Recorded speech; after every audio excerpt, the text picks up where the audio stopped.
A quiet spring morning. It was a peaceful and crisp spring morning.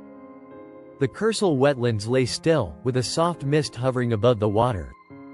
Birds chirped gently, the trees swayed in the light breeze, and dew glistened on the leaves. This place was usually a sanctuary, an escape for locals who came here to jog, walk their dogs, or simply breathe in the fresh air. But on this particular morning, that tranquility was about to be shattered. The gruesome discovery: a passerby, perhaps a jogger or a dog walker, noticed something odd. An underground bunker's door was slightly ajar. His brow furrowed. Had someone left it open by mistake? Hesitating, he stepped closer, peering inside. What he saw made his blood run cold. Inside the bunker, something was wrapped tightly in cling film. His mind refused to process it at first. Then, as the realization hit, his hands began to tremble. Heart pounding, he fumbled for his phone and called the police. The Kersal wetlands, once a place of serenity, had just become the site of something horrifying. The crime scene investigation. The police arrived swiftly, sealing off the area. Forensic experts combed through every inch of the bunker. No ID. No fingerprints. No immediate clues. One thing was clear: this was not a simple murder. This was methodical. The investigation begins. Detectives take over. A team of seasoned detectives took control of the case. The lead investigator, hardened by years of homicide cases. The forensics expert, piecing together evidence with cutting-edge technology. A rookie officer, eager yet overwhelmed by the gravity of his first major case. With no clear leads, they felt the weight of the pressure. How do you solve a murder when the victim has no name? Technology to the rescue. The Visual Evidence Retrieval and Analysis Unit was called in. Their job? Sift through countless hours of CCTV footage, pinpoint timestamps, and look for anything unusual. 2 weeks later, they found it. A man, walking along Barry New Road, dragging a large blue bag behind him. The blue bag mystery. Tracking, heavy bag man. Detectives meticulously analyzed the footage. The man entered the wetlands with the bag.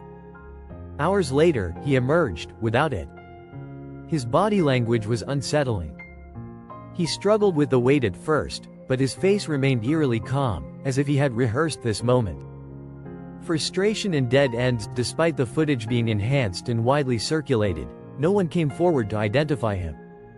The detectives hit dead ends, no transactions, no clear connection, just a shadow in the city.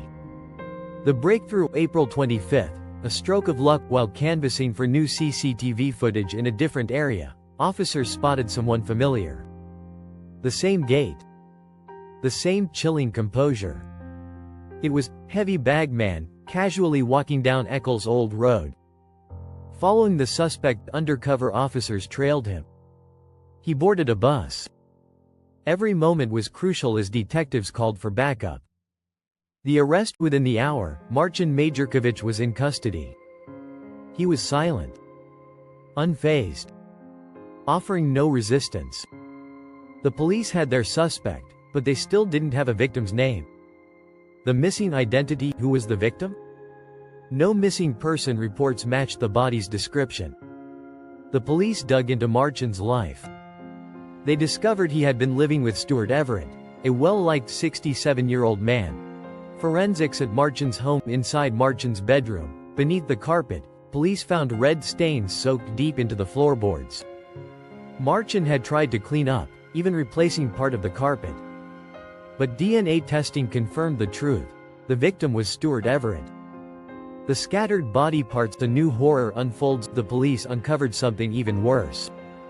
Stuart's body wasn't hidden in one place, it had been scattered across Manchester.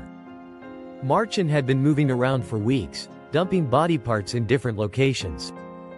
Operation Harker begins. A massive search was launched. 200 officers. 19 locations. The grim discoveries. Parks and woodlands, small remains unearthed. A canal, more evidence emerged. A reservoir, the most horrific find. Stuart's skull, sawed into 4 pieces. Beside it, a blood-stained hacksaw.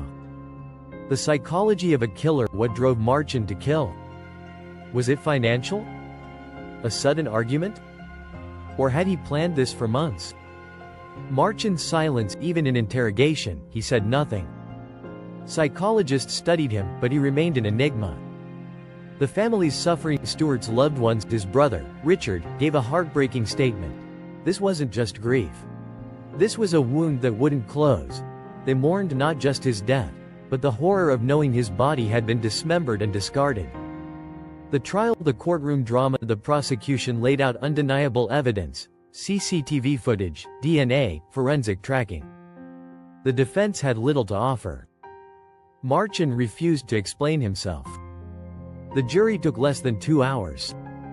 The verdict: the judge delivered a life sentence, ensuring Marchand would never walk free again. The courtroom was silent. No celebration. Just a heavy, unshakable weight. The aftermath: the search for the remaining pieces, some of Stuart's remains, were never found. The police continued searching, though they knew they might never find everything. Marchand's future in prison. Would he ever speak? Would he ever reveal the full truth? His silence remained as unsettling as his crime. Stuart's legacy: his family refused to let his story be defined by his death. They remembered the life he lived, his kindness, his friendships, his presence. And though justice had